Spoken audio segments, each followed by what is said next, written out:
Welcome to another episode of All Things Entrepreneur, where we shine the light on the blind side of entrepreneurship. It's your boy, Errol J. Allen with Jessica Myers. How you doing today? Oh, I stay living the dream. How you feeling? Blessed and highly favored. Thank you for asking. Oh, yeah. And today we have a awesome, dope, very impactful guest in my personal life. I call her my big sister because, well, we're going to get into it, but real estate attorney, owns, I don't want to say the number, but owns a very hefty asset in the heart of Atlanta. Just historian. The hats are endless, but and fellow GSU alum. GSU alum. Without further ado, let's just bring it to the stage. Miss Pavielle Dortch, how you doing today? I am doing well. I love this introduction. I feel special. Good, Oh, good. yeah. But yeah, no, I mean, listen, Pavi, let's start about. I was like, no one revolutionized the Atlanta gentrification. Well, I wouldn't say gentrification scene, but a lot of the growth that was happening in Atlanta. You were a huge pivotal part as far as transacting a lot of those assets. Where there's people I knew, people I didn't. They was like, I'm going to Pavi's office. I'm going to Pavi's office. I'm going to Pavi's office. So your impact and your ripple has gone waves beyond what you even know. I appreciate you saying that because it goes ways beyond what I even know. To be honest, I was having a conversation with a friend this morning and she was like, Pavi, you don't know how great you are. And I'm like, nope, but I'm doing what I'm supposed to do. So that's why I'm here. So let's take it back real quickly, because when we first met, we was in totally different spaces. I mean, we were both in real estate, but just totally different like stages of our own individual journeys. When I first met you, Pavi, if I recall, you was mobile. You was, out there putting feet to pavement, right? Yes. So when I first met Errol, I was working at a firm in Kennesaw and I was trying to build his book of business. And the clients I were pulling in was from the city, but no one will want to drive to Kennesaw. So I would drive to the city and meet with them, then drive back to Kennesaw, then drive back to the city because I lived in the city, and do this multiple times a week. And so it was my way of trying to prove my value to a team that I was a part of. Oh, that's interesting. Like, I know we're going to talk about the career, but the proving the value. Well, as every Black woman or every Black person in corporate America, you feel like you're an imposter. You really feel like you do not belong, even though you're brilliant, you're witty, you're personable, everybody loves you. There's still this little thing on your shoulder that's like, nah, this ain't you. You don't belong here. These ain't your people, blah, blah, blah, blah, blah, blah. But yeah, and that's what I find interesting, because we so easily see how we build in their business. Mm-hmm. And especially now as an entrepreneur, and I'm sure we're going to get to that part of the story, but you had the blueprint helping them. But then it's just like, when it comes to applying it to you, you're like, oh, wait, no, what? But you were the one helping them be the great. So the crazy part is I didn't have the blueprint. So when I worked at that particular firm, there was this, I love her to death, but sometimes people can see who you are before you can. Ooh. And they're scared of you. And you don't even know why they're scared of you, because you're like, okay, I'm here, I'm ready to learn. Teach me. Oh, you don't need to know that. Okay, you're not going to teach me. Great. You don't need to know that either. Oh, you're not going to teach me that either. Okay, cool. So when everybody goes home, I would sit. I'm like, they don't want to teach me the software. Bet. All right. Parents are in IT. We're going to sit. We're going to plug and play. We're going to remodel. We're going to recreate. Okay, they didn't teach me that part. Watch and mirror and pay attention to what they do. So I had to learn by observing. Ooh. And then there was this one sweet lady, and I love her to death. She was my work mom. So I'd be like, look, Cindy, I'm trying to figure this out. I got these AU files. Can you please help me show me how to do this? And then she showed me how to do it. It's like, cool. And then I started doing, because I'm a nerd, started streamlining. So I was noticing that they would do stuff manually. I'm like, nah, we can code this, have it merge.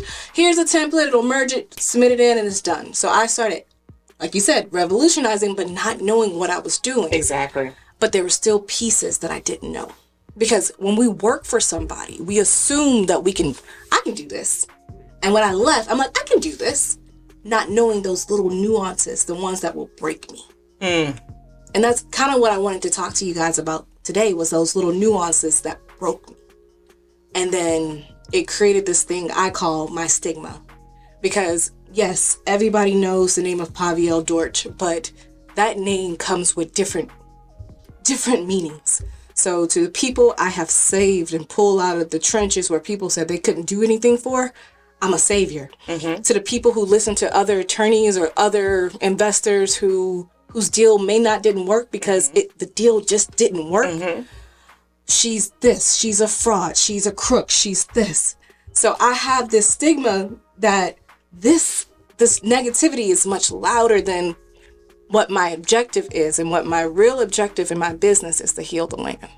And I only came across that 2 years ago, because what we don't realize, it's a weird thing that I see. You pay attention to a house in a neighborhood. They can be side by side. You got one that's boarded up and one that's people living in it. Even though the one that the people are living in hasn't been renovated, nobody's done anything in the roof, it still looks alive. But the one that's boarded up is dying. It literally is falling apart. It's falling in on itself. But nobody's doing anything to it either. So what's the difference? That energy of people being there, people utilizing the land, it's alive. That house is alive. And I'm on this weird spiritual journey. So it's not weird. Okay. It's not, because you done put 3 things that I want to go into. But continue. And so I've seen those houses and I'm like, they're dying. That land is dying. So what God put on my heart was, you are sent here to heal the land. And what my niche is in my business, which I had to learn through my failures, through my stigma, was, Pavi, you think different. You don't act like any other lawyer. You don't think like any other lawyer. And I refuse to accept no. So I heal the land by healing the titles, because usually that's why the house is sit. Someone died. There's a break in the chain of title. Something fraudulent happened. This is missing. That's missing. Cool. Now I've figured out these are the problems. Now let's find the solutions. And so that's what I want to talk to you guys about. I think it's awakening to that awareness, though, because how many times I heard Jay-Z say that I learned more from failure than success. And what you just said, because if you'd gone on, kept in that company and done well and probably made partner, you still would have missed those holes that require you to become a different Pavi that's now able to heal the land. God, yes. Well, I would have never became partner, because that particular employer told me that I would never be his partner. Oh. He told me I can be the partner of his daughter. And his daughter was 14 at the time. And so at that point, I realized that wasn't the place that Pavi was going to grow, because I was never taught to be mediocre either. Mm-hmm. And so it was like, okay, but when I was starting my business, there was a rule with most title companies, you have to have at least 5 years of experience, and I only had 3. So I didn't know if I could leave. And then I found out I was pregnant with Charles. So if anybody really wants to know what kickstarted me to being an entrepreneur, was my baby. That little boy was the reason I left. And so it's like 2 births happening at the same time. It was. I birthed the business and then I was carrying a baby. That's what I'm saying. two births happening at the same time. So I was a mom to 2 things, and so it was a lot. And it's like twins. It was like twins. God, yes. But you know what? If anybody met Charlie in 2017 and his little bouncer in front of my desk, that little boy was a G. He was like the MVP of my office. Because when people were like, well, my stuff isn't ready, and I said a week, and I'm like, oh, honestly, a week is unrealistic, but do me a favor, can you pick up that baby for me? He's crying. There's a bottle, feed him, and I'll work on your file. And then it would change the energy, because they were like, oh yeah, she did just have a baby. Oh, and she's still here working on my stuff, and he's here, and she's not touching. Because I think I may have had a closing around that time too, and you were still present, and you were like, yeah, I just had a baby. I'm get to in a week. I'm like, just had a baby. Yep. John yelled at me. John Stafford would yell at me. He's like, yeah, she had a baby on Tuesday and was back at work on Thursday. No, for real. No, for real. That's the. I remember around that time, it was something in one of my properties I was transacting, and you were like, yeah, just. Yep. But it was like, in my mind, I triggered into that old slave mentality where it was like, we did it. We did what we had to. We got up. But that's a stigma that I'm also fighting, because usually what people say about us is that we're lazy. Because I'm very adamant about doing things in order, because when I was doing all those things, I was rushing. And so when you rush, you miss things. And so I was like, you know what? So let me tell you what created this stigma of this person and why I wanted to talk to you about it. In 2017, there was this gentleman that came to my office, and he did multiple closings. And what he did was, he was very creative. He reinstated companies that were dissolved, but he reinstated them with names that were so close you couldn't tell the difference. And then he sold the assets out of them. Interesting. Yep. So let's just say the company was ABC Properties, right? So instead of being A period B period C period properties, he was like A period space B period space C period space properties. So naturally you wouldn't think, reasonably you wouldn't think that that was anything different, because if a company has been dissolved for 10 years, you have to reinstate it. You have to create a new filing. So it was like, it made sense, right? So we did these closing, then we found out it was fraud. We found out in June of 2017 that it was fraud. Oh, shoot. Yep. Me being a new attorney, I thought that was the purpose of title insurance. I thought that this was a team relationship. I filed the title claims because I cared about those clients. I wanted to make sure they had ownership of the properties. That when I tell you I cleared those properties, I cleared those properties. They had federal tax lien, they had code enforcement liens, they had ridiculous water bills. Each one of those properties, he probably walked away with $20,000 and he sold them for $50 because I was clearing up $20,000 of debt. I should have called you. Well, Errol asked me what my title was, and whenever you meet me, I will never introduce myself as an attorney because that doesn't define me. Yeah. But I am a fixer. Yeah. I have a client, he nicknamed me the Olivia Pope of real estate. Oh my goodness. And he literally comes to me like, hey, how do I fix this? And I'm like, 2 seconds later, do this, this, and this, and we're done. And it works because that's how my brain works. But he committed fraud. I filed the claims. Then the response was, you should have known better. You should have caught that. Even though I was being told by the underwriters, Pavi, we would have missed it. So in 2017, in November, I lost my title agency. Wow. So let me correct that for most people in the world that says, I lost my license. I am a licensed attorney. I am a barred attorney. I just don't have a title insurance company. That's an insurance company. Those are two separate things. And so when anybody ever gets upset with me, they're like, that's why you lost your license. Mm-hmm. No, that's not why. I did my job, but I missed something. But what broke me about that was the firm that sent me the files to close because they couldn't do it knew he was committing fraud. And didn't even say, hey, Pavi, don't touch these. Or, hey, these titles are beyond repair. Just don't do it. They said that the FBI told them they couldn't say anything, but they gave me the title. So why would now? Well, that's entrapment. That feel like entrapment. But I still sit and live with this stigma until this day. I still fight every day to practice what I practice. And the reason I do it is not because I'm looking to be a multi-millionaire. I'm doing it because I notice how Black people are treated in this industry. I notice how you'll make exceptions for this group, you'll figure it out for this group, but you'll see Miss Bessie who's trying to sell her house that was owned by her grandma, and you're like, well, I can't help you. I'm like, come on, mama, I got you. It's going to take us a minute because grandma been dead since 18 or whatever, but I got you. And that's why I'm here.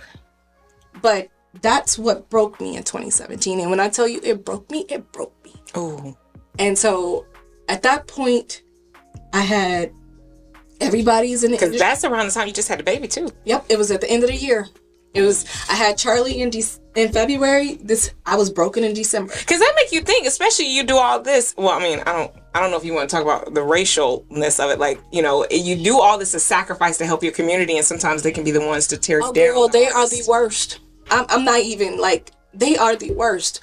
My most loyal clients are Hispanic and Asian because they're like, dang, I never seen anybody work like you. And that's the thing. I will outwork you every day. Mm-hmm. And I will outthink you. Mm-hmm. In this realm, it's just, once I love it, it's like a puzzle and we putting the pieces together, and I love puzzles. So I'm going to do it. But the people I get the most grief from are us. And those the ones you sacrifice. Like, I got my baby sitting right here and you come in with a pitchfork for me and you don't even know all the sacrifices I did to get here. Yep. How do you mentally get back in? Oh, it's called prayer. It's called Reiki. It's called... Because you mentioned about a ladder. We were talking about the spiral ladder. Okay. Yeah. So it's an emotional spiral. It's a frequency thing. And what it does is you go up the emotional ladder. So right now, if you're at fear, then you will go to the next level to get out of it. And then you'll keep working your way through your feelings until you get to the motion you want to be at. So how did you do that? So 2017, you're at the bottom of the ladder. And I know at the time you probably didn't have the tool of the ladder. I didn't have the But tool. how did you mentally get back up? Because right now, I mean, you're amazing. You're still here. You're in it. How did you turn that situation around from 2017? I wanted to die. I literally wanted to die. I know it wasn't that I wanted to die. I'm very, very smart. And I'm very, very responsible. And so my mom, I always had life insurance. I had lost 2 good friends in college. So I made sure me and my husband had life insurance in case one left and the other one was left alone. And so in my mind, at the end of December, I was worth more dead than alive. Ooh. And then because I'm so creative, I could have figured out how to do it. And no one would have ever known. But I had a little baby. And he cried. And when he cried, something in me was like, you need to see Susan. And Susan is this Reiki master. And Jennifer Butler would always be like, Pavi, you need to go see Susan. Because I hold a lot of energy. I take in a lot of energy. And so I was like, Jennifer, I need you to take Charlie. I'm going to Susan. So Susan took me at 9:00 at night. And she sat with me. We first prayed. Because a lot of people think all these spiritual techniques are against the Bible, this, and this. No, it was just an energetic clearing. And she pulled in God. And so we prayed. She cleansed my energy. And then when I woke up the next morning, I was like, okay, bet. I know what I'm supposed to do. I needed all that pulled off of me. I couldn't take it off myself. And I didn't have the support to say, hey, no, baby, it's okay. We got you. So I needed somebody to supernaturally pull it off me. And then once that was done, I was ready. Wow. Wow. So, it's a lot. Sorry. Nah, you good. Oh, You good. no. I'm okay. No, if anything, I got goosebumps just hearing the journey because I feel like so many people are struggling and I relate. And that's how we were talking about this. Because when you go through a loss, everybody outside of you has these expectations of perfection. And it's one thing here in Atlanta, you know, Sherman burned down Atlanta. And so they got all these markers of historic battles or things like that happen, right? Right. So we know where the battles happen here in Georgia. And even when you were mentioning about the mental battles that you were taking place, when we go through these situations, we're having a mental battle. Yes. And it's like, where is the placard and the wait, I know the battle here. What about the battle here? No one talks about the battle of your mind. And the mind is a beautiful thing, but it's the worst battlefield you can ever be on. And if you're not equipped with the tools to combat your mind, you will be up the creek. And that's why I want to get into like your stigma formula that you said that you created, because that's the formula, like you said, it's a get back to it. Like those are the things that you learned and you extracted from your failures. yeah, they are the lessons. So me being me, I became hyper analytical. And so what I do in my business, which is funny because everybody's like, well, no, she does X, Y, and Z. I'm very meticulous. So when I take a look at your file, I wait until I get the title back. That was one of the biggest issues that most companies run into is they'll try to pull the titles themselves and then they'll end up with an issue. So I'll wait. I like to have a third party liable. So we're going to wait on that examiner to get it to me. Then when I look at it, I know what's wrong, right? So remember, they told me over here that I should have known better, right? The other thing that they told me is if you had underwriter approval in your file, we would have supported you. Bet. So anything that I clear that doesn't feel normal, guess what I have in every single file? Underwriter. Underwriting approval. Because what I realized as a real estate closing attorney, you're not an attorney. Because the law is X, but what you really are is a glorified insurance agent. So I became the insurance agent. So I would be like, David, I have this, and this on title. What do I need to, this is how I want to clear it. Can I do it? No.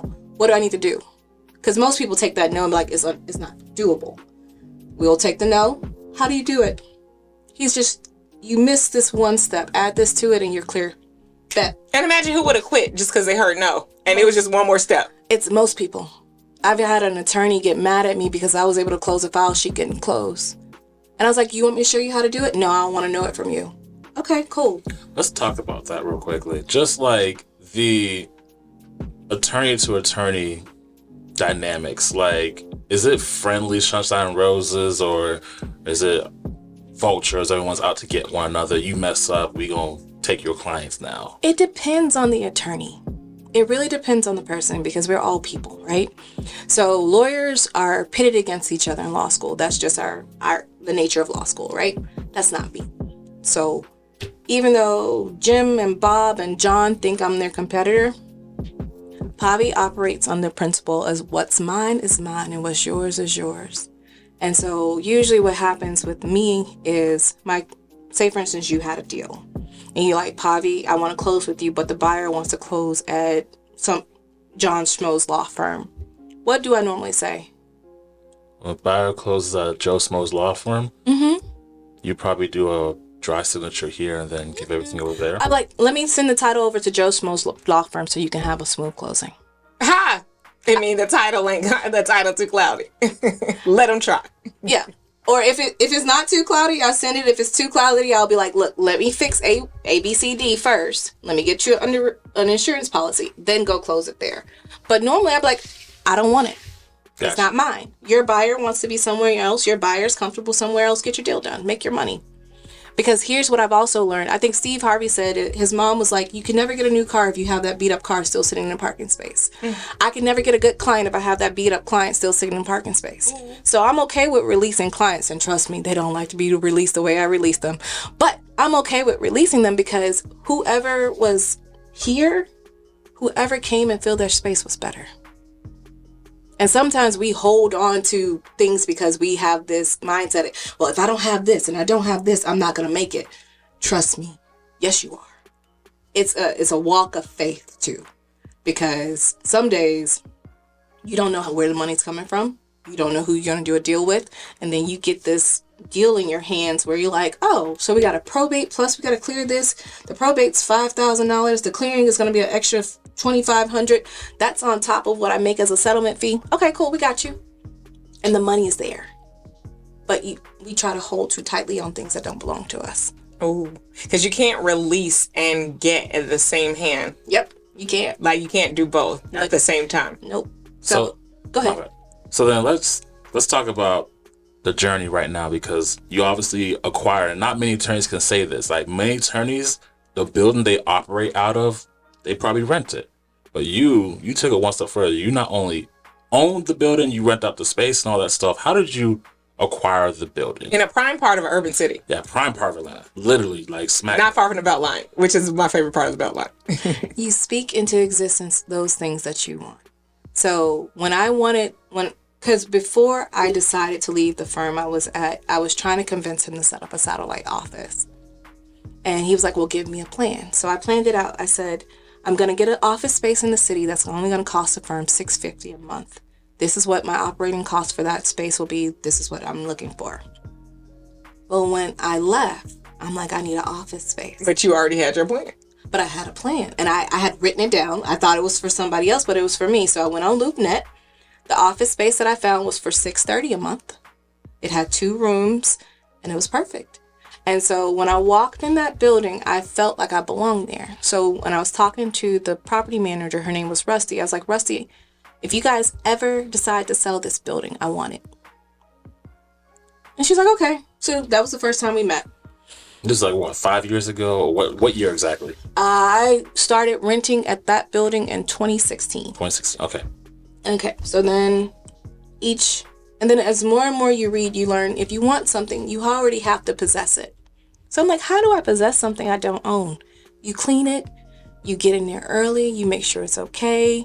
So what I started to do is when the homeless people were on the stoop and it smelled really, really foul, I would go in the kitchen, I would fill it up with water, I would mop the porch, I would sweep the porch. I would make sure there was, like if there was an odd smell in the building or the bathroom hadn't been cleaned by the cleaning people, I would come in and clean it. I worked in that building as though I already owned it. I treated it like I owned it. I told it how much I appreciated it for covering me. And so then when they got ready to sell it, because there was another tenant in the building that wanted it, they were like, And she literally said, she's like, George wanted this building. And what time period was this when they wanted to sell? 2020, at the end of 2020. So 4 years later, okay. So I'm like, why did you wait till the pandemic? But you're like, we're ready. You're like, wait. I ain't ready. I ain't ready. But I was. Because you've been preparing. No, I hadn't. Because remember. Well, no, I'm saying cleaning. Yeah. So you've been preparing mentally, mentally preparing, for not financially, but not financially. But like you said, it's and that's one of the things. Like that's why I'm about to bust out my seat right now, because that's one of the things when they ask me about hotels, they ask me about all these other things. It's like it's not about the money; it's about the mindset. It is because it was your mindset to take care of it in the midst of that makes provisions. Oh, it did for the other opportunities to come for you to attain what you desire. You are so correct. Because that was what the issue is. The issue was, at that point, it became the money. But the blocker, you think is because of the money. But when you get on the other side of it, it's because of the mindset. It is because of the mindset. Because guess what? The money was there. And I didn't realize it was there. Because I just had acquired a client who was a lender. And they loved me. They watched my work ethic. They watched how I hustled. And they saw what I wanted. And they were like, we got you. Wow. And so, what is that saying? It's like something will provide for your provisions. Your work will provide for your ideas, creativity will make provisions for. There we go. We'll make provisions for you. Yep. Because and that's one of the things. It's like so many times we tell ourselves no before we even start, but then as you're into the steps, is when the journey unveils, and it never needed a yes or a no. It just needed you to do. But you think it's going to be a no, so you're scared of rejection and you don't do. But, okay, yep, that's what most people do. But that's where you develop the winning mindset back from your earlier days. Well, just of who you are, not even, and that's the crazy part. It's like, it's who you be that gets you in these doors, and people see the results and what you have because of who you be, and so then they go after what you have. And I'm like, well, it's who I be. You can have, because then you can see people who got buildings and don't have buildings or whatever, but what you're missing, the intrinsic parts, like you said, that you miss, the person is who they be. Yeah, I like that. Who you be. Did y'all create that as a shirt? No, be do have. Who you be? Hey, yep, it's on. Normally he's the one who comes up with the t-shirt ideas. Well, I'm the other Aquarius in the room. That's what Aquarian energy. Yes. Oh, this is all triple Aquarius. That's why this conversation. Oh, yeah. Oh, yeah. We have others. But yeah, so the lender lended it. You got the building. Yes. Since acquiring the building, what would you say was one thing you didn't factor or account for that kind of was just like, whoa, wish I had saw that one coming before this? Getting a divorce. Oh. That can help too. No, I didn't factor that in coming. But and the reason I brought it up is what we got to realize too is we have to be aligned with the right people. That's the right people you sleep with. That's the right people you work with. If you're not in alignment with the people in your life, for me, it won't stop me. It will just slow me down. But I'm tired of moving at a snail's pace when I know how my mind moves. So just remember, your alignments are key. The top 5 people you spend time with really defines who you are. Yeah. Oh, trust you me. And he taught me a good lesson about that. Like, he's like, the squares about your circle. Cut ties now. I'm telling you. And that was one of the first conversations we had. Yeah.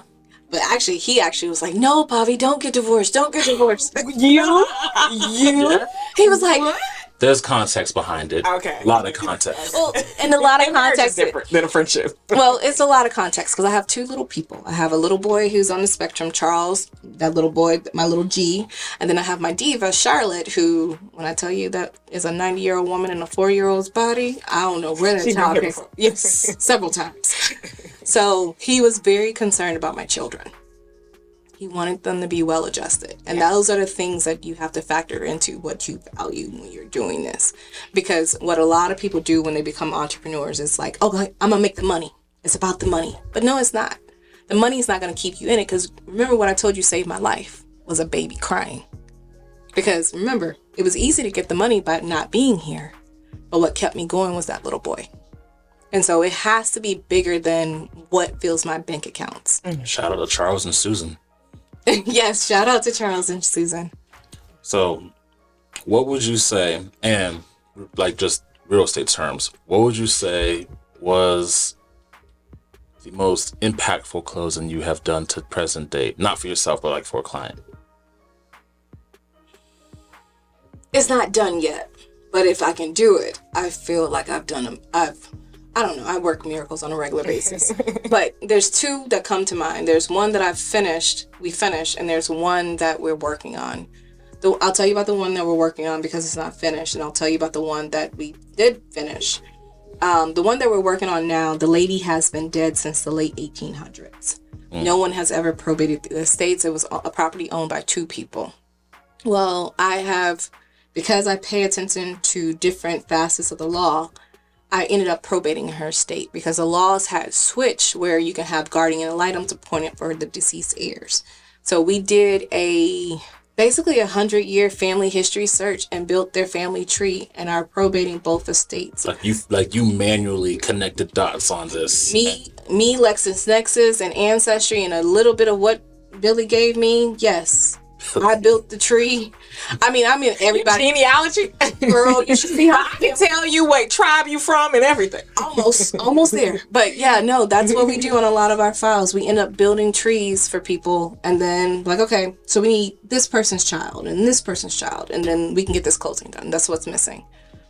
And the one that the other one we closed was, I had my pre-closer was working on a file with the underwriting. And it was actually a state that was probated, but it was a common name. I think it was like something Williams. And she's like, Pavi, there's 2 estates with this name. And I don't know if the attorney who did the quiet title served the right estate. And I've been trying to figure it out, but I can't get it. And I was like, okay, cool. What's the property address? He pulled up the property address. Bet there's a deed. I'm searching for the deeds. I need to see his will signature, and I need to see the deed where he transferred it to Jane because she ended up transferring it back to him. It's our person because the signatures match, and she sent it over to underwriting. We got approval and we were able to close. But it was just thinking a little bit outside of what was normal to get that done. Because most people are like, well, we can't close it because we don't know. We need another quiet title is what they would have said. And I'm like, nah, that's not what we need. We need to look at it. But do you understand the power of what she just said, though? Because you were asking a question, and I don't know this, and you'll have to tell me. Was your intent asking about the size or the money as far as the impact? Okay. No. Because I was like, the fact that, because I would have interpreted that question to mean like, what's the biggest commas you done closed, right? But the fact that the answer was about the impact that was made. Because I think about how many, even for my family, and I got a question I'm going to ask you a little bit later, just on some stuff in our family, but talking to them about how we transfer assets, like even where you were saying it at some point, how you were prepared and confident of your heir, if anything did happen to you, you were that confident in your plan that that even without you, it would still go on. Yeah. But how many of us in our community are scared to even have those conversations, and things are jumbled up? And even as wholesalers, we come across people with cloudy titles and they don't know how to transfer the liens.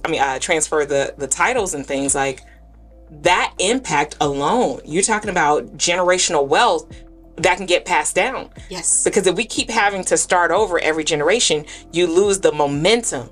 Like you said, this property now, which probably yielded at least 100,000, at least 6 figures for this family, could have gotten lost. And it's something our grandparents had since the 1800s. Yep. And no telling what all they had to do to fight to even get that, just for the moment now that you can cut this 6-figure check. Yep. And so that is actually what you said sums me up. That is why I do this, because so we added a probate component to our firm. Yes. We noticed that a lot of it was probate issues, but we also added an estate component, because what I can do is after the probates are over and I get to say, hey, auntie, you saw how messy this was, right? Yep. You want your kids to go through this? Nope. Let's sit down and do a will, or let's sit down and do a trust. That's what I'm talking about. That's what I'm talking about. Yes. Because I don't like mess. I don't like drama. But how do you do that? Because so we had a death in our family, and it was a situation where probate, and everybody was scared, nervous, and whatever. But then when I came, was like, hey, because I always hit you up and be like, can you help this out?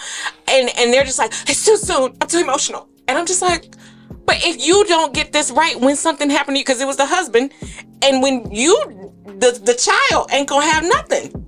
So what I do with those people, this is my other gift, which I don't like this gift because by the end of the day, I'm dead tired. No pun intended. No pun intended. I like that. I am very. Oh, that should be the name of your firm, Dead Tired. Anyway, I like it. Dead tired.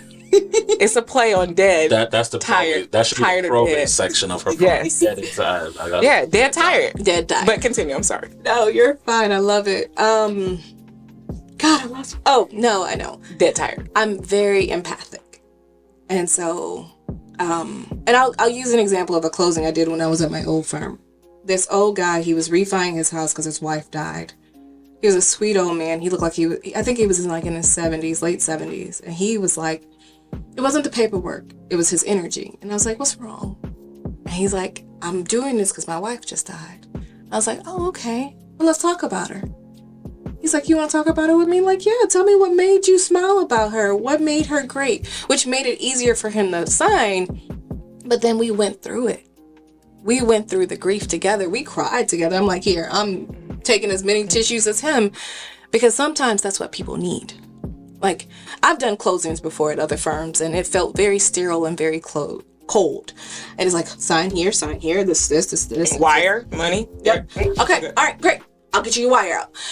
But when I do closings, it's not just sign here. This is your first house? Yeah. All right, so tell me your vision for it. Oh, well, I see the living room like this, and they're signing, we're going through the legalities of things, but people like to feel like people. And so when I get in a state where someone just died, we talk about business, yes, but first we talk about the person. First we talk about the feelings. First we remind ourselves that we're human. Yeah. And then we're like, okay, mama, I get it. It hurts, but we got to get this done so you can have peace. And then after this is done, you can grieve some more. I have one lady who hasn't started grieving yet, and I did her petition for her mom's estate. And she's like, Pavi, when I took the petition down, I started crying. Me and the lady started crying together. And then I went back to the car and we started crying. I started crying. And I'm like, that's what you needed. You needed to finally release. And no one gives us space or permission to do that. Yeah. And so usually when I'm working with somebody, because I have people who are loyal to me. And the reason they're loyal to me is not because of Pavi fixes problem in real estate. Well, it probably is too. That too. But it's like, because Pavi cares. Pavi literally cares. Pavi will sit with you. Hey, can you cancel that next appointment? Yeah, just tell Jim I'll call him tomorrow about X, Y, and Z. All right, let's talk about it. What's going on? Because I want to see you do great. Because if you do great, then hopefully it trickles down. But if it doesn't, you're still doing great. Yeah.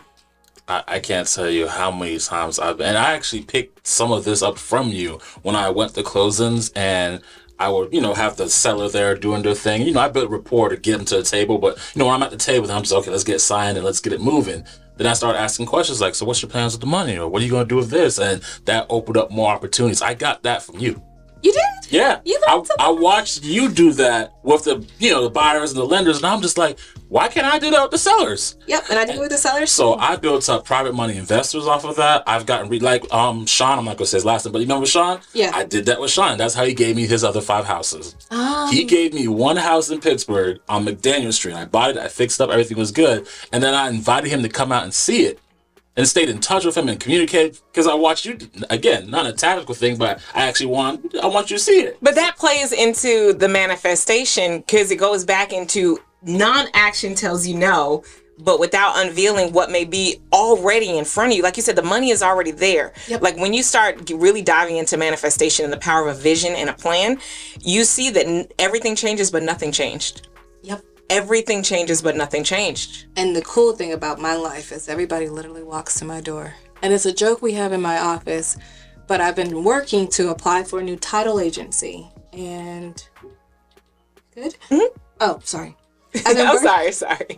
I've been working to apply for a new title agency, but still my record is like a criminal record. And so but this gentleman from a title company walked to my door to have me submit an application. And so it reminds us that even when we're still working for things and we may not be actively going out, but we're still taking those little steps like, let's get this cleaned up, let's get this process going. Sometimes they just come to you. Wow. I attest to that, because I'd be sitting at the doorstep sometimes just waiting for, hey, who are you? What do you do? Because you either buying or you selling the house, you financing the house, and you walk through these doors. So I want to know who you are. But no, so actually, do you know, and I didn't even get a chance to say, but do you know my most impactful closing? What? I didn't even spend no money. I actually sent money out for this closing. Uh-oh. when I bought my first house. I remember that day. And you talked to my whole family. Room with the fireplace and the windows, and your mom was there. Yep. And I had that brown table at the time. I remember that day. Wow. I told so many stories to both my mom and my real estate agent about you. Wow. And then they was like, "Oh, you're Pavi." Like, we heard so many things. Like, from my first closing, it just all came full circle. It did. So speaking of full circle, what is a book that has been most impactful to your journey? So, The Alchemist. The Alchemist has been the most impactful book to my journey. Y'all gonna That, and I've read it. Well, I don't have time to read, let me be honest. I listened to it about a good 15 times by now. And I picked it up in 2015. And have you heard something different every time? Every time. It depends on where you are. That book is like, wherever you are, they're teaching you a lesson. So after this fraud thing, I went back and listened to it. And it was like, in a port city, there are always thieves. And I was like, I need to go back and listen. I was like, wait, in a port city, that Atlanta used to be a port city, even though Atlanta's not on the coast, because it was the intersection of all the railways, it was technically a port city. And I'm like, oh, shoot. I'm in a city of thieves. I should have paid attention. But it was okay, because I had to learn the lesson. So if anybody, sorry, this is a little spoiler, but Santiago goes to this port city, and this guy was supposed to help him get to where he was going, but he stole his money because Santiago got distracted by something. Wow. And there was a warning that was in a port city, there are always thieves. And you just like, I read it. I knew y'all gonna pick this up. I'm good. I'll give it one more listen. I'll give it another. Well, no, I think, like you said, the teacher appears when the student is ready. Yeah, you gotta be ready. Okay, And don't get me wrong, because there was a point when I heard, and I was like, cool, it's a great adventure, until life started lifing. Until, like you said, you get to the spiral and the ladder, and you start thinking, well, I got everything in order. Maybe life will be different. Yeah, you know? it doesn't. But that's what I wanted to tell you about the ladder. It's not you go down. You go up.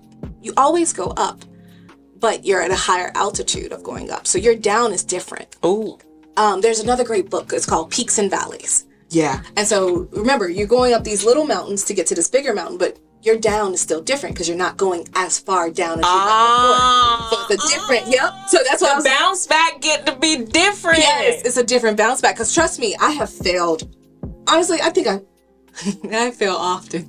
Will Smith says, fail often, fail frequently, and fail forward. It's true because if everything was perfect, you don't learn anything. And we're not sent to this plane to be perfect, because then why did we leave the other plane? It was based on, it's perfect. We were sent here to learn something. So if you're afraid to learn something, because that's all failure is really fear of learning something, then you're never going to grow. And you're going to keep repeating the same thing, same lessons over and over again. So sometimes I'll be like, look, God, tell me the lesson, because I don't want to do this stuff no more. Because that's why we keep failing, because we haven't learned what we were supposed to learn. So I just want to kind of switch topics real quickly, because we do have a strong real estate presence of people who tune in. Okay. From an attorney's perspective, what are some things that, one, a buyer should look out for when they're doing a closing or transaction? Two, a seller should look out for when they're doing a closing transaction? And three, maybe a real estate investor or wholesaler or person who's assigned a contract. What are some, again, you can answer each part individually, what are some things that we'll start with a buyer should be looking out for when he does a transaction? And it could be under HUD or whatever. So a buyer is not anything about the money, because technically most buyers will be using a lender, and a lender is going to go through the numbers fine tooth comb to make sure their client is okay, because they got to make sure their secondary client is okay. So that financial piece, no. But what a buyer really needs to look out for is the property. You really do need to do those inspections. You need to make sure that what you're buying, what they're saying they're selling you, is what it is. Oh, you can just eyeball it? No, you need to bring out somebody. And make sure don't burn the day of closing. That's happened before too. I've had one of those too. You had one of those too? I had a house got knocked over by the city 2 days before closing. I was going on vacation. Dude, I got lucky because I think I had a deal with these two guys, and it was about to be demoed the same day. They went out like, no, we sold it. They about to start rehab tomorrow. Stop. So, but no, it's actually looking at the property, making sure the property is what it is. Because what a lot of people run into is, Well, I didn't do an inspection and now there's a leak and I just bought the house 2 weeks ago. Well, did you do it? Why didn't you do an inspection? Well, they didn't say I needed an inspection. It's a new construction. Do an inspection. The other thing a buyer needs to look out for, I have a rule. Alignment is key. When my ex-sister-in-law was, well, she's pretty much my sister. She acts like she's still my sister. Baby's up. Right. The baby's auntie, Jilly, when she was buying a house, I told her the type of agent to look for because we all pick who's flashy and who's pretty or who does this online, but that may not be the agent for you. And I'm like, Jilly, you need somebody who's a mama, like who will take you into a house because it's your first house and be like, no, you don't want this, and this because this is going to be a problem. You want that agent to be over you. And she found the lady and she's like, you were right. She acts like my mom. When we go in there, she knows what I want, but she's like, baby, this is going to be a problem. That's going to be a problem. Let's look at the other next houses.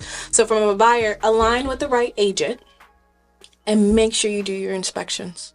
Okay. So now from a seller's perspective. I don't know. That's a tricky one. Well, we'll say like, you know, they're getting the HUD and they're about to close. Like, you know, what should they be maybe looking out for? Make sure they show up to closing. I think do they try to evade closing? Like, I don't want to close. With sellers, it's not too much to look out for because usually they agree to the price. What they need. Well, wait, no, there is something to look out for. Sellers need to pay attention to what they sign because sometimes they agree to stuff they don't realize they agree to. So when you're selling your house and you don't know this person and you're using their contract, take it to an attorney to look at for 2 seconds. Because you don't want to be upset later that you agreed to indefinitely extend this property until that person was ready to buy it. So, yeah. Well, yeah, and another thing I know that I got caught with in a seller situation is that they didn't realize the alarm system and the washer and dryer came with the sale of the house, and then the seller I think had to pay whatever for breaking the alarm contract too easily or something that happened where they were trying to take their alarm system and it was like no, you agreed to it in the contract. And to your point of reviewing what you agreed to, they didn't even know that something as simple as the alarm, like they're probably saying cool, you get the alarm, whatever, but they had to pay out the rest of the contract to even transfer their name from one person to another. The company was making them pay out the rest of their contract. And she was like, well, they about to get the contract. Well, I would have just been like, okay, they about to get the contract. Look, I'm going to need you to put that prorated amount on the HUD so they can give me my money back. So that's why I need to come to you. Yes. Okay. And then for a wholesale real estate investor. Know who your seller actually is. Because a lot of times they'll be like, yeah, he's been living in the house, but he's a squatter. Or he's the cousin. And he doesn't actually ever own the property. And so sometimes we have those situations. And then... oh, yes, I know what I want to tell investors. Stop counting your chickens before your eggs hatch. You don't have money until it's in your account. Don't spend it. Don't bank on it. And don't hassle us. Because the more you hassle us, it's going to slow us down. Because the time it takes me to talk to you on the phone, I could have been knocking out whatever I needed to knock out for you. But stop counting your chickens before your eggs are hatched. Because a lot of times people are like, well, I need this money today. Well, baby, we ain't closing. The lender ain't ready. Well, I promise. Stop making promises before you got. Have it first. Then be like, okay, I have a closing coming. Give me a couple days. Once it's done, I'll let you know when I can pay you. Because I have this one investor, like, they're on my butt. I'm like, I didn't tell you I was ready. You assumed I was ready. I'll let you know when we're ready to close. And then you have money when you have money. Same thing with real estate agents. And then do me a favor. Get busy. So you got this deal and we working it, right? You gave it to the fiduciary to take care of it. You don't need to micromanage us. You paying us to do this. Go get busy getting another deal. You wasting time micromanaging me when you should be micromanaging the next deal, getting another contract. So once this one closed, that one be ready to close. Get ready to be in the pipeline to close. Start building your pipeline. And another thing, I don't know, I guess I'm really on my investors. You're like, I didn't have nothing to say. And now I'm like, wait, we got a book. Then work on building this as a business. These checks, yes, they're great hits, right? But they vary. So learn how to budget with varying income. And then learn how to use that income to start building more and more. And then I'm going to shut up. Okay. So you brought up another thing I want to talk about. And I noticed this like from the jump. You're the only person I know that has a whole, Yeah, pretty much a whole minority-operated women team. Yeah. Was that intentional? Ain't Wesley? No. Okay. Oh, yeah, Wesley's there with me now. Yeah. Oh, Wesley works with you? Yeah, We went to middle school together. Yeah. Because I went in and you told me to meet you for something. And I was like, what you doing here? And then we went to middle school. We were on the debate team together. So, So I used to do Lincoln Douglas and policy debates, and we used to win tournaments together. Nice. So let me alter my question then. Prior to Wesley, you had a... No, I've had various people work in the office. I had a Hispanic young lady. I had this older white lady. I don't discriminate on who I work with. What I do is I try to find... I left my old firm because the energy didn't work. I have a rule. If the energy doesn't work, you don't work. And so when the energy stops working, you're going to stop working. Because I refuse to go to a place where I'm building as... In essence, my work is my sanctuary because I love to work. So this is my sanctuary. And if you are causing me distress in my sanctuary, you can go. And it's just that simple. It is that simple. Wow. This has been such a powerful, powerful conversation. How can people find you? I don't know. You find me. Well, I was like, well, we can't be through the handle. Nope. It ain't gonna be. If you need, what is that? Are you the person who shows up?